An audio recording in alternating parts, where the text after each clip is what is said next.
Hello everyone, welcome to the Solo Gaming Spotlight. Today our mercenary Heigan is going to be taking on the short adventure Rietholtz's Treasure from the Ship of Lost Souls expansion. Now, if you've been following the channel, you know that Heigan just barely got resurrected last time after he went into the Forest of No Return. And then we ended up taking on the one-off adventures, Head Money, and I forget the name of the other one, and then we went back to the Forest of No Return and made it through all three adventures, and here we are taking this one on. Now, a couple of things have changed. We ended up spending 2 XP to add this here healing potion to our deck. That'll make 2 for our deck. And we added a couple of treat wounds cards. We ended up also getting spending 3 XP to get a reward card. It is the 3-section staff right here. And it's a melee. It does 1d6 plus 2. But after each attack with this weapon, I get to add an adventure token to it for a maximum of 3. And then for each adventure token on it, I get to raise my dodge value by 1. So that could come in handy. Even though I do have the Ogre Vel, which is a powerful melee weapon, I may end up going with this if I get it early in my hand and then getting the extra dodges until I can beef up later on. Alright, and I've also added a couple skill points for XP each. My craft is now up to 10 and my knowledge is up to 10 as well. And also, since Heigan has reached level 5, I now have to play on normal time scale, which will make it a little bit more difficult. And for this adventure, we're heading into Rietholtz's abandoned fortress to find his treasure. The captain was a servant of the demon conjurer Zeran. And while the captain and his ship were sent to the bottom of the sea by the fleet of the Pearly Sea, there are rumors that his treasure still lies in the abandoned fortress, and Heigan is going to head on in and see what he can find. Alright, the instructions tell us to grab the Old Sea Fortress card and to turn it to the exploration side and put 2 Doom counter tokens on it, which we've done right here. And we're told to make a survival roll. Now, Heigan's survival is a 10. We have to roll underneath that. We roll a 20-sided die of 4, so that's a success. The success. The damp, cold, and the slippery ground pose a formidable challenge, but you unerringly work your way towards your goal. Alright, you find the inside of the fortress empty and abandoned, as if nobody's lived here for decades. Heigan is certain that the pirate hideout rumors and the treasure are true, and he's going to keep on searching. It is time to make a perception roll. Now, Heigan's perception is a 10. We have to roll lower than that. Oh, 18. That's a failure. All right, we feel cold and want to go home to a warming open hearth. Your hero loses 1d3. What we'll do here is the 1, 2, 3 will count just as is, but a 4, 5, 6 will count as a 1, 2, 3, respectively. So we got a 4. That's going to be 1 point of damage. So that'll take us from 40 down to 39. I'm going to be using this character's wheel because I like it better than using Heigan's cards. I'm a little clumsy and sometimes I bump the table and lose track. Underneath the perception roll, we have a little note here that if there's any of the Doom tokens left on the exploration card, we have to keep repeating the perception rolls. Once there's none left, we found a secret door. So we've got to do this again. A 2. That's a success. All right, we're helping the search. The clammy weather is wearing you down. We get to remove one of these from the exploration for the Old Sea Fortress. All right, we got to try again. A 6. That's a success. So we removed the last one of this. After a nerve-wracking search, we finally find the secret door. A large chunk of rock swivels sideways and opens up an entrance to a dark flight of winding stairs leading downwards. Go down the stairs. We find a ship, a schooner, currently moored at the pier. It's hard to tell whether this is the Black Crab, Captain Rietholtz's ship, but its hull is riddled by ballista hits and scorched by fire. It looks as if it made its way here with the last of its strength. To enter this obviously cursed ship and steal its treasure will require real heroic bravery. Now you can prove how much of that you have in your bones. We got to shuffle the pirate treasure cards into a draw pile. We've already done that. We give it another quick shuffle. Put them to the side to set up. Next, every player must decide how deep her hero wants to venture into the ship and may draw 1 or 2 cards from the pirate treasure draw pile as applying them as usual. Let's draw 2. All right, we got a magic potion and jeweled bracelet. So these are treasures with pirate blessings. We got pirate curses. Receive no fate tokens for defeated opponents. Oh, I've been drawing cards. A trap. When you open the secret compartment, a spiked pit trap opens up beneath you. Succeed at a body control roll or lose 5 health. Afterwards, the curse is automatically broken. So I gotta automatically do a body control check, which is excellent for me because Heigan has a 14. Let's see what happens. A 19, that's a failure. So we are going to lose 5. We're going from 39 down to 34, but we get the blessing now. You get to put 1 adventure token on this card. You can spend it during your turn to heal your hero or another hero 5. So it's like it's like a healing potion almost. This one is going to sit as a curse. We place 3 on this card. Every time we defeat an opponent, we remove 1, and once all are removed, the curse is broken. That's cool. So we got to kill 3 opponents before we can get the blessing for this. All right, our intrusion. We must have woken something because all of a sudden, green St. Elmo's fire darts over the ship's frames and its damp and mossy corners. Shapeless specters start to move. Claw-like hands try to grab you and pull you down as you are making for a hasty retreat out of the ship.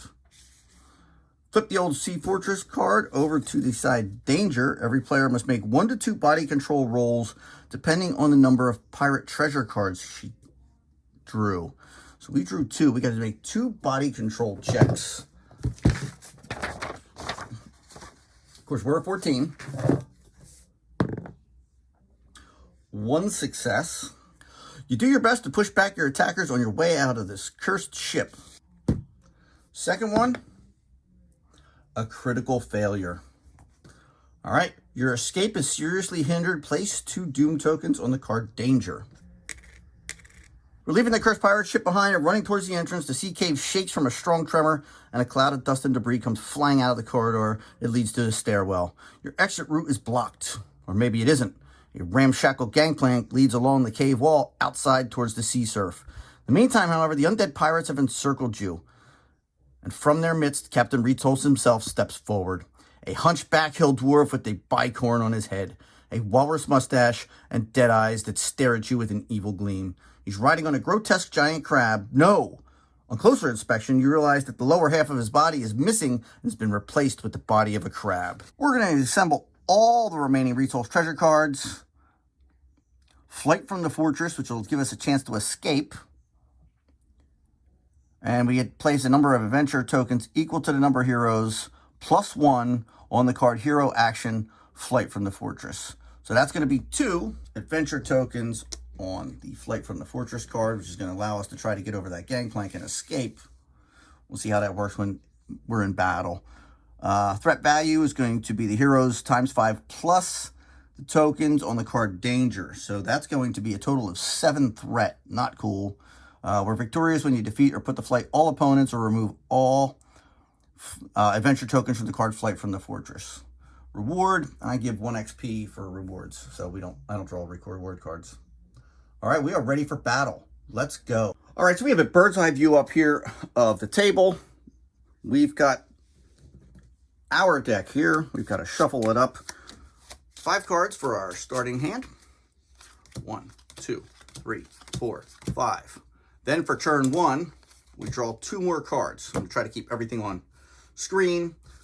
This adventure is going to be a little bit tougher because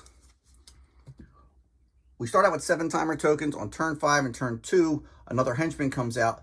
And then on turn 0, once we hit 0, a new henchman is going to come out each and every turn. This is an interesting scenario. There are 1, 2, 3, 4, 5, 6, 7, 8, 9, 10 crew members to Captain Rietholtz's crew. So let's see what we got. We got 7 threat here. Holy crap. We've got Quiet Hugo. Now this is insane. Is 8 threat. He's got 30 health. I've never seen that's the highest I've seen ever. A 1 to 2, 1d6 plus 3, 3 to 12, a random hero suffers 1d6 plus 2.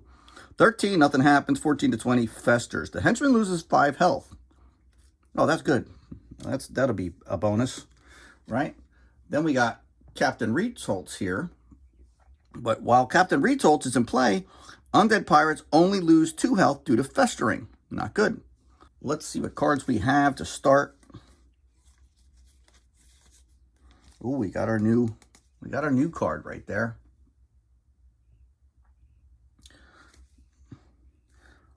And we can add one to our hero's dodge.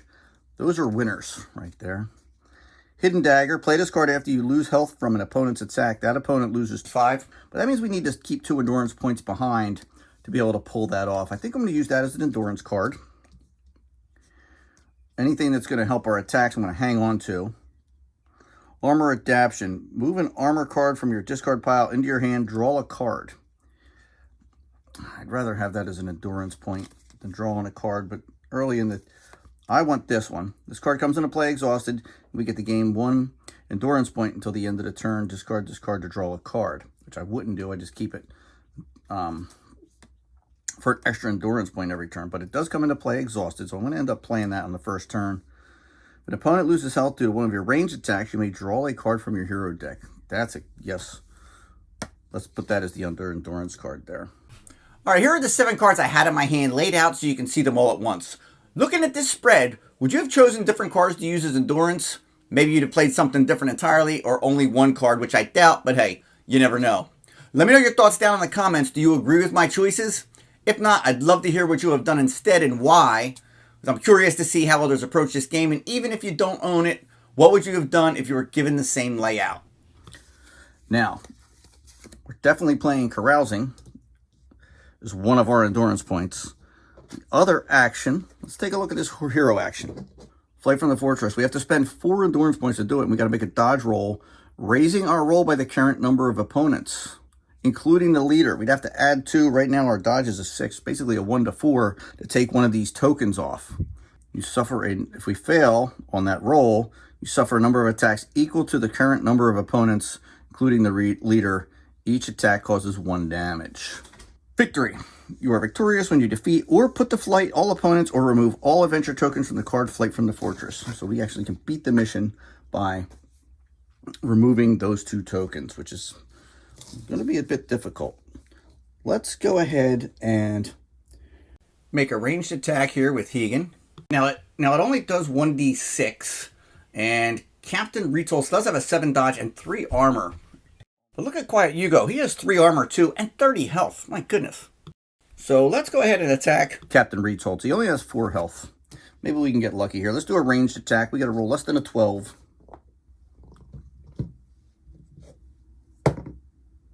A 5. So we hit 1d6, 2. He blocked it.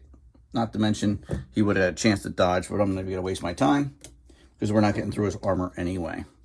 That was my endurance point. This is now the enemy's turn. So I decided to play Carousing and go for a ranged attack on Captain Rietholtz, and he ended up blocking it anyways. Now looking back, would you have played something different instead of Carousing? Maybe held back the attack? Maybe played Athletics instead for a better chance at dodging on the upcoming enemy attacks? Or if you played different endurance cards, maybe not played anything and held on to that Hidden Dagger in case Captain Rietholtz lands a wound and then finished him off with a surprise strike. Now do note, Captain Rietholtz only lands damage if he rolls an 11 through 18, and that's only a 40% chance. Now we'll see in part 2 if he hits it all, and if holding back maybe would have been the smarter play. Let me know in the comments, what would you have done? Or would you have kept everything exactly the same? You've got 2 days before Quiet Hugo makes his move, so hit that subscribe and notification bell to avoid a surprise attack. Catch you next video.